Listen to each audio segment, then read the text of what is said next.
he's mad because I hooked up with the girl that he liked. What? Welcome to Bad Girlfriends. I'm Janessa. And I'm Dana.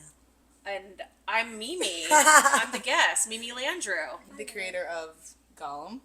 I'm not the creator of Gollum. I do not need Andy Serkis suing. The creator of the internet Gollum. The internet Gollum. Gollum in LA. Gollum in LA. Make sure you follow it. So, Mimi, you've been here a while. Where are you from originally? Tell everyone so they know. I am originally from... Hold on, that's my ringtone. But I'm from Alabama. Okay. Clanton, Alabama. It's with a C and not a K. I know it. Can you compare it to something that a city girl and a fake city girl would know? Fake city girl.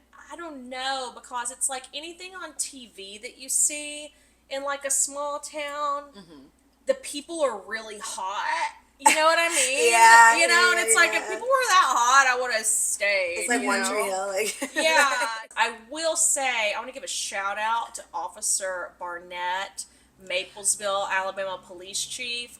He is fine as hell. And if I ever... He's like the police chief of like a town of 800 people, and I know what they say, fuck the cops, but... Is he married?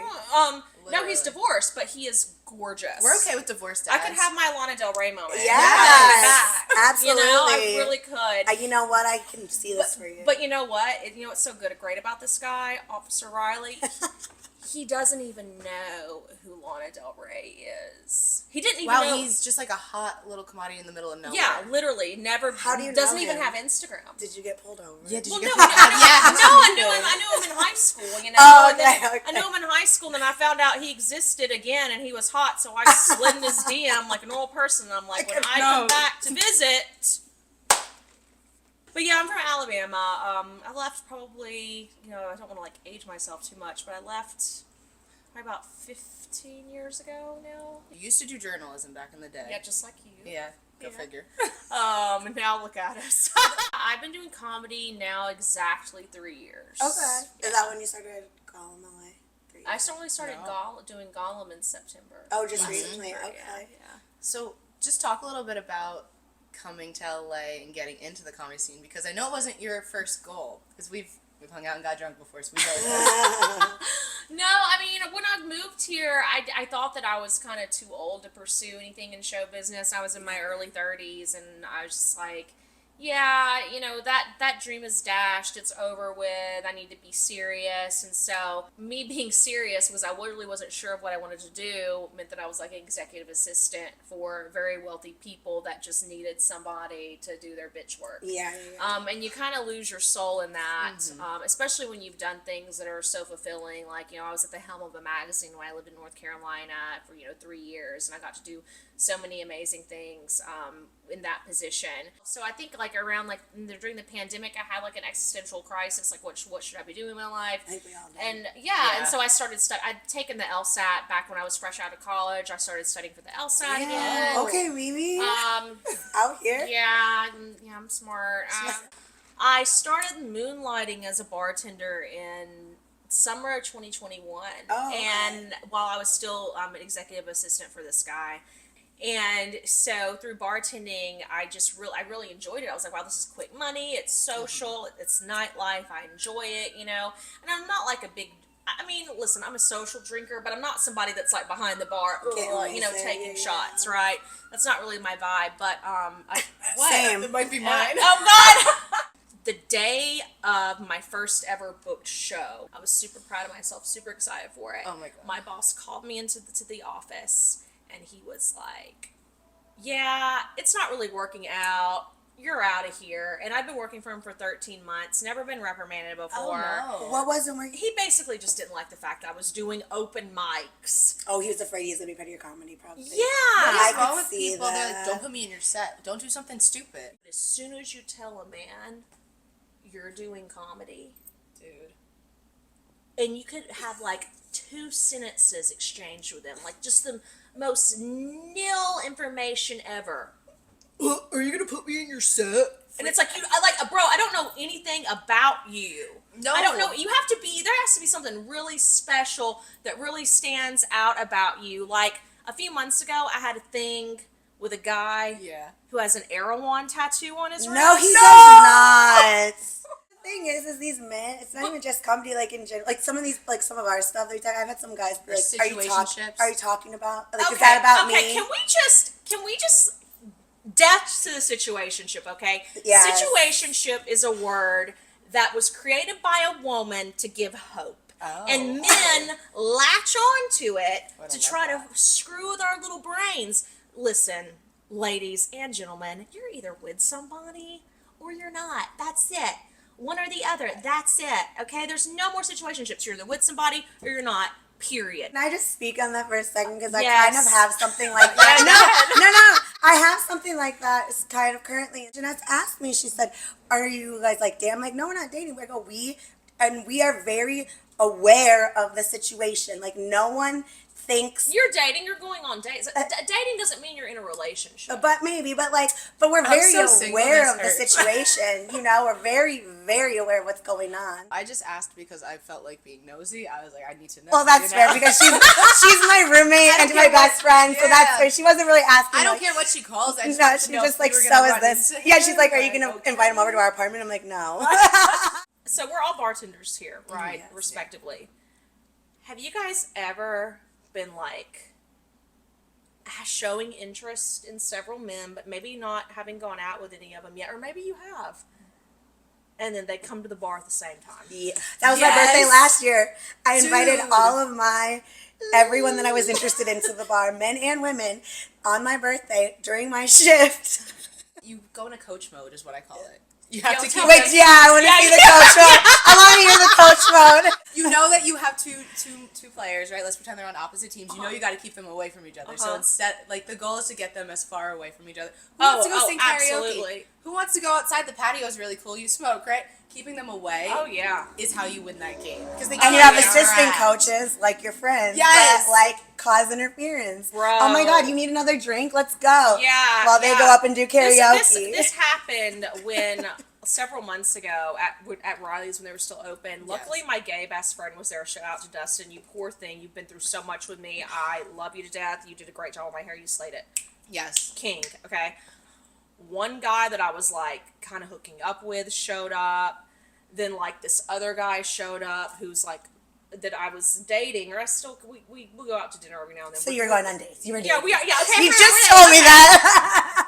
My best friend is sitting in between them, and then the guy who I was like dating, who's a film executive, starts talking really loud, and they're talking about some movie, and then the other guy that I'm looking at, he chimes in, and of course, as soon as he heard he's a film executive, because he's like, you know, a little struggling barback who's written a script, he's like, oh man, bro, what's your name? I'm so and so, and I'm just sitting there like, you're gonna kill me now. And you're You wanna- afraid, like, what are they gonna say? Like, yeah, how do you know Mimi? So I don't put it past any man in LA to go up to another guy and be like, so how do you know Mimi? How do you know Dana? How do you know Well, Janessa? you know what's funny is it's like even if you don't know somebody, you can link with them on Instagram and you can see like everyone they know and like the people that you know what I'm saying. I'm glad you brought Instagram up. I will say though, some of my like people I don't follow. Because not for them, for me. For me. But I also don't want them to see what I'm doing sometimes. Like, I don't want them to know where I am, what I'm doing. Not because I think they'll like show up or say something, but I don't want them to have that power over me either. Like in some sort of situation, like, oh, weren't you just there the other day? Well, how do you know? I didn't tell you that. I agree with you, but for a little bit of a different reason. I don't mind not having them on my social media unless it's something very serious, because also I post a lot of crazy ass shit just because I think it's funny. The way the people I'm talking to are like, is this about me? No, it's not about you. I just thought it was funny and someone would laugh at it. So I don't mind not following you because I don't need you thinking everything I do Is about you. is a move. It's not about I you. still- It's not about you is the lesson. Yeah, I actually, funny story, a guy that I was seeing a few months ago, I went shooting a few weeks ago with That sounds fun. Tactical shooting? with another guy, didn't post him, and then that same guy who I stopped seeing several months earlier sent me a reel that said something like POV when she doesn't post who she's with on the trip. See, And I was like, what? We literally stopped seeing each other 2 months ago. Why are you sending me this now? because men are so delayed with their at first they're like, it doesn't matter. Then, at least in California and LA, I would give it anywhere from 3 to 6 months. There's a window where they just think they should pop back up for no reason. No, they That's know. everywhere. No, they know. They have like a sixth sense. I swear to God, they know. Like Out of my mind. I swear to God. After, so I went out to breakfast with one of my friends, and I posted like the like our breakfast. One of my old thingies like texted me, and I was like, I didn't even say that I was with somebody else. I said I was eating pancakes. How did you know? They do have a sixth sense. It's when you think everything's done, and then you get that random ass text. And I should have blocked your number. Yeah. Should have been blocked, but it's okay. You know, sometimes you gotta go again just to make sure you don't like the ride. You know? Well, I mean, all my crazy stuff is on the internet to see, you know. Well, that's yeah. Let's talk about that because one of the really cool things about Mimi is not only did you have like all these places you've lived in journalism and then coming here, but you've started to create Gollum in LA. Please tell me, where did that come from? I mean, I'm not even like this big Lord of the Rings fan. I think it's cute, whatever. Like, I definitely prefer Lord of the Rings over Harry Potter. Like, I don't know shit about Harry Potter. Basically, it was just like an impersonation I would just do, like the Gollum voice, which, you know, it's a pretty good impersonation, but it's not like the best. And then I have a very talented friend, Mimi Meyer, who does prosthetic makeup, and she transformed me into Gollum just for fun. I just wanted to do it and just had some ideas for some skits, like Gollum on a date, Gollum starts an OnlyFans, and then, you know, then I got approached to be like on comedy shows as Gollum, so I do like a song and dance. Instead of Diamonds Are a Girl's Best Friend, I do Precious is Gollum's Yes. best friend. Oh, I love that. You know, and one of the lines is, "A ring may be grand, but it won't keep me company." You know, So you can actually sing too. Yeah, I can actually sing. And it's so funny too, because like comics so want to collaborate on stuff. Like, hey, can you put the Gollum mask on? Because I have like this great idea for a sketch. And I'm like, dude, it's like a 5-hour Yes. Get ready thing. makeup thing. Yeah. It's not just like a mask I put on. It's not easy. So. What's the process like coming up with the ideas? Do you just do it all by yourself? Do you have... Sometimes like friends will be involved. I mean, but a lot of the stuff, yeah, it is like on my own. Like we're recording one with an actress and a couple of comics, and she wrote the skit. I trust her because she went to USC, so I figured like she should be smart. That's Hey, what we all hope. Veronica. But it basically the skit's gonna be Gollum goes on, like you know how guys are always like, oh yeah, like bring a friend for my homeboy, and then the Yes. friend is Gollum. Like, Oh yes, Yeah. yes. Oh, amazing. If you don't follow Mimi, follow her on both of the accounts. Guys, people in general are so weird with what they say. Even to you. the comments are like, Gollum's got D's. I mean, like, what? And honestly, the proof is in the pudding. Like a lot of times, men will not even look at like a woman's face. They just look at like that. It's sick. it's You guys are true. sick. you are sick. Sick. Disgusting. And it's like, at least you know what we're working with. We don't know what Yeah. you're working with. Why don't y'all just walk around with your pants off, huh? Good point. It is unfair. No, they can't. That would be sexual assault. Yeah. Maybe They a can't do sock that. though. I feel like if you put Can you just or just like, you But know, that's have a carry a sign. deceiving. Carry a sign. What if they have a? look, I'm just telling you, there's some guys out there where I know you don't even have to tell me. I can just tell by the way you act and dress. You don't have big dick energy with a little dick. You have a little dick. yeah. There's one man in particular I'm thinking of. Oh my god. Let me just tell you what he wears. He wears like pants that are too tight, that are not long enough, with New Balance sneakers, socks, Not the New and Balance. instead of a large sweatshirt, a medium, and he has a little belly. Are you describing a hobbit right now? Like, what's happening? He's 5'10". So a taller hobbit. A taller hobbit. A lobbit. A lobbit. A large hobbit. A Lobbit. lobbit. But like he comes off there because he's really smart and he has a good job. It's like on paper he kind of, but like So is he somebody that's into you, but you're not into him? I know. No. I'm like, do I know this Oh. person? he's mad because I hooked up with the girl that he liked. What? But he's also a terrible human. Plot twist. You should have started with that. But everybody's like comes up very smart, and you're like, oh, you might. But then once you get to know him, you're like, oh, you're kind of a narcissist, and you're not cute enough to be a narcissist. You must have a small penis because you rely baby. on your paper. They don't have to be cute to be narcissists. Okay? Yeah, they do. Yeah, you do. You can't be. Well, you shouldn't be an ugly narcissist. Well, you shouldn't be a narcissist. How about that? But we live in LA. There's tons of ugly narcissists. If you're a hot narcissist, it makes it a little bit easier. Okay, yes. If you're a hot narcissist, you will get more attention. I'm about to get so canceled. You can't say it wouldn't happen. Is it not make it easier? I mean, I am so. Listen, I'm at the stage in my life where if a man is not like coming at me, like I just go to bed. Me dealing with narcissists, I mean, it hasn't really happened lately. I was just still so checked out and so worried about like my own future and my own like day-to-day survival and, you know, writing new material and am I getting booked on shows that, you know, because it's so funny too because people like, especially like from back home, they see like, oh yeah, Mimi, like you're killing it, you're getting all these shows. It's like, yeah, I'm not making any money, dude. I'm not making any money. But a lot of it at the beginning is having fun, crafting it, making sure it's the best that you can come up with. Yeah, it's fun. It's a cool process. I mean, I'm definitely like reaching a milestone. Like I'm doing a little show, like they do like a pre-booked open mic, The Laughing Skull in Atlanta. So I'm doing that, which will be like my first like show in the South. And I'm doing a show.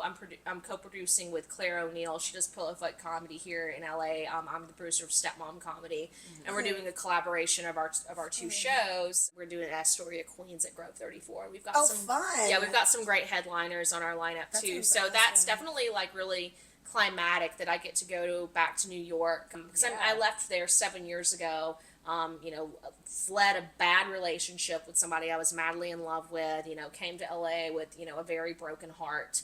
And now to be coming back or going back there 7 years later, you know, pursuing my dream. It's very, it's really special, you know, and like a lot of my close friends live in New York and they're coming to the show. That's exciting. You know, including his ex-wife that I'm still very good friends with. I love that. We love that. She's coming to the show. What's up, Bonnie? So I feel like when I get there, you know, and I'm gonna do like probably a good 10 to 15 minutes on the show, and it's just gonna be great to like perform in New York, and it's like, all right, I'm doing it. That's you know? exciting. It is exciting. It's also a misconception too, like for some people, like this is also building your career too. Like you're not getting paid, but it's part of the steps that go into building your career. I mean, yeah, it is fun, but sometimes it's also work, like going to these shows and participating and making connects. It's part of becoming the comedian you want to be. It's work. Yeah. And I think people forget that because it is fun, but it's work. Yeah. Yeah, I've definitely made a lot of strides in the last couple of months. Like, I know you guys know this. I was working at Rock and Riley's. R.I.P. Pretty much right when I started doing comedy. I got a job there, and I was really lucky, you know, that I got it. And it provided me a great place. Like, I had an open mic there for, like, 2 years. It was really awesome. You know, Janessa came to it a few times. And then the bar just closed abruptly. You know, I like, probably about a couple of weeks before it closed, I got in my head, and I was thinking, like, I need to make a change. I'm here too much. I'm not getting booked on shows. I'm not out enough. Or you're turning down shows. Right, tired, exactly. I'm tired as hell, you know. And so when it closed, it was kind of a blessing because I was there. It kind of forced you to focus on redirect your focus on what you needed to focus on to be where you want to be in comedy. And I think you're right. I think it's even kind of been fun to watch you like branch out from Rock and Riley's like Wednesdays because now like I feel like you've done so many more shows since it's Rock been and a Riley's couple of closed. months. Yeah, which has been great. Yeah. Good. Sometimes I think the biggest thing is giving up something you know is stability for something you have no idea what's It's scary. I was forced to give it up, and I'm such like a loyal person. Like I probably would have stayed on with Rock and Riley's till the wheels fell off. So. But you did. Yeah, literally. I mean, pretty much. Yeah, but it definitely, I feel like it was kind of a large part of my identity, and I'll tell you what, like the next bartending job I get, it won't be as big a part of who I am as Riley's was, if that makes sense. No, like, it totally makes sense. Like the next bar I work at, I'm not gonna have an open mic there. Like I'm keeping everything separate. Yeah, you know? I think that's important too because then you're not going back and forth Because one thing you learn is that, like, at the end of the day, Yeah. a big company, they don't give a fuck They don't about you. care. They don't care about Even you. a small company, they don't give a fuck. Yes. Even a small business owner does not care how Yeah. many people you bring in. At the end of the day, it's a business. It's the exact. And that's what is going to matter to them. Someone said this. People sometimes start a company and say, this is a family. It's not a family. It's a your business. family, It's and a I business. live in it. Yeah. And I work in it. What is your shirt? Does that say feral? Oh. Yeah. Or I was Amazing. Feral. feral or fecal?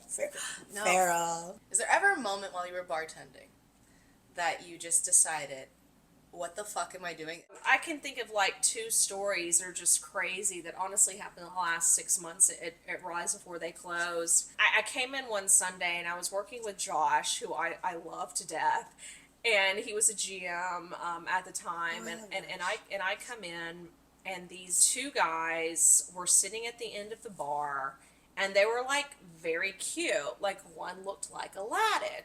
Not mad at that. Okay. And of course I was like, hello. There was an NFL game happening that day, and some people who were from the out of state team came into the bar, and they were like a bunch of like white good old boys, and they were all just drunk as s. And at some point there was a discussion between the good old boys and the gypsies, that they were self-proclaimed gypsies. Okay. I don't know if you can say that. You can if they're self-proclaimed. Yeah, they're self-proclaimed. I just don't think you can call somebody that if you don't know. Yeah. We'll see what happens. So they start talking to the good old boys, and they start talking about like sports betting and stuff. Okay. The old man who was with him, who was like 80 years old, who was drunk as shit, gets up out of his chair because his sons were like talking to the other dudes. And they were all like, yeah, we're going to make all this money. And then the old man goes, I don't trust y'all. Oh my God. And then at that point, Aladdin goes out to his BMW and gets out a machete, bitch, No. and walks into the bar, and then Josh comes out around. It was crazy, and then the sun projectile vomits, I and I'm cannot. like, what is even happening? And he's like, Aladdin is like swinging the machete. Not the machete. He's like, Aladdin the Aladdin as a thief. Literally. That's actually not uncommon for that. But then the Culture. gypsies left their Celine sunglasses. So. Okay, so who really wants Yeah, who? here? Yeah. But that's the point. It makes you think like, What am I doing? what am I doing? What am I here? doing? I used to work in an office. Yes. What am I doing here? This is insane. I'm flirting with a man who yielded a machete at my boss. This says everything about my choices in men. Like I can't. It's not your fault. You bad. didn't know he had a machete. I didn't know. He could have had something else in his trunk. At least He it could have was had a gun. machete. Yeah. Machetes are legal, right? Yeah. Or I don't know. I don't know. My biggest thing, as long as there's no bodies in your trunk or anything. He probably has sex too. Mine was the other night. Came in at 9. So in LA, that's kind of, at least on Sunset, it is the bewitching hour. It's It either is gonna the go bewitching hour. downhill or it's gonna be okay. It was not okay. I come in. There's 2 guys sitting. One girl's in the middle. And their conversation's kind of weird, and they're trying to drag me into it, and I was like, please don't get me involved. Long story short, the girl looks at me and is like, well, I've had a really long day. She's obviously drunk, and she's telling me how some guy was trying to abduct her. What the fuck? Yeah, so she went to some party with this guy. She wanted to go home. He's driving in the opposite direction. Then all of a sudden, she had to shit out of nowhere in this story. And she told him if he doesn't pull over, she's going to shit in his car. Then she tells me basically she shit in whatever cup was there, closed it, and said, if you want to steal my shit, you can have this, and gave it to him. Now, what's the first question you ask somebody who tells you the story that they What just did shit? you eat? Okay. What did she eat? That's what you thought. What about you? Where's the cup? Okay, mine was, how did you wipe your ass if you were shitting in a moving car? Was she wearing a dress? No, she had pants on, too. So then the She guy used her underwear and took it off. No, I guarantee it. Oh, you're gonna like this. She said she wiped herself with some Taco Bell thing. So it was Taco Bell she ate. I knew it. I knew it. But still, like, stuff like that, that's not normal. It's not normal, and you should not be going out telling people. I don't even know where to begin with my stories. There's so many, and Yeah. crazy things happen to me. The most recent one was a couple weeks ago. One of my regulars he's a weekend regular, and he's Those are sometimes worse. Can we just say that? yeah, he's got some girls. So he came in with his main girl, and I am just the bartender, you know. Yeah. I've seen with other girls, but I don't ask about them. I say, Right. hey, how's it going? Blah blah blah. good to see you. Uh-huh. Waved to the girl, whoever she is. But he was with his main bitch this time. She brought in Jenga for them to play, whatever. It's a Wednesday. It's Wing Wednesday, $8 Well, Jenga wings. can't hurt. 2 things of wings, some fries. They're just whatever. They're sitting at the table. And I, shocker, am higher than a kite. So I have to work this job.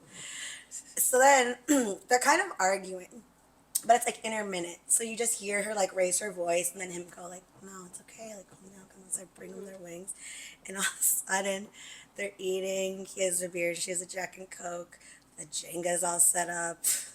I just hear, I fucking knew it! And she grabs his beer, slams it on the table, breaks it, glass everywhere, beer everywhere, takes a basket of wings and throws it at him. And from like here to there is like where they were saying from the front door, wings, wing sauce, ranch, fries. Oh, there's nothing worse than picking up a chicken wing. Yes, No, that's already been eaten. Yes, but That's also already been the eaten. ranch goes everywhere. The if it ranch. drops. So then I'm like, whoa. And then she like Triggered. Fucking puts triggered. the box over the Jenga and like flips it over and like storms out. I go over there and I'm like, is everybody okay? He goes, I'm so sorry, man. I go, it's okay, man. It's cool. I go, actually, that really wasn't cool. Like, she's not coming back. And he goes, yeah, like, I don't even know why she's mad. She's the one that's married.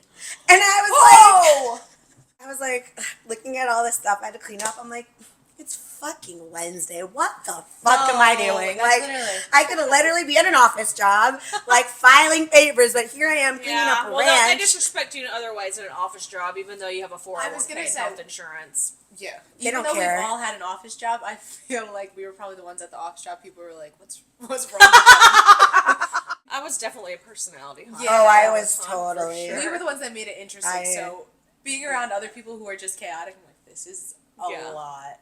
But that was crazy. That was most recent, I would say. If someone only caught the last part of this, what's some piece of advice or something that you would tell someone watching this, getting into comedy or bartending or just moving out to LA? I would say a piece of advice. Dang, am we giving advice? When it comes to comedy, write, have experiences, take it seriously. Do not romantically engage with other comedians or anyone in the industry. She's not lying. Do not. That's all I have to say. They're not cute anyway. They all have little mustaches. Oh my god. Ew. You know it's true. Ew. I know who you're talking about. All right. All right, on that note. My precious is stay toxic. Stay toxic, guys. Stay toxic.